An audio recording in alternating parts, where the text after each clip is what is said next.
स्वर्गात आकाश गंगा, गंगेला सोनेरी घाट, स्वर्गात आकाश गंगा. मराठी चित्रपटसृष्टी has dropped a bomb, my friends.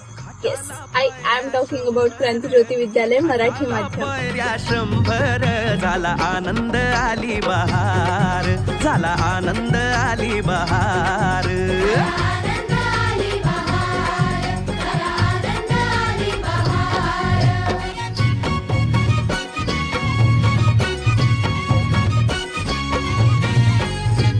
शाळेची घंटा, बोरकर, विंदा, परिपाठ, स्नेह संमेलन, फळा, खडू, कट्टी बट्टी, लाकडाची पट्टी आणि मधली सुट्टी याचं gentle reminder is this movie.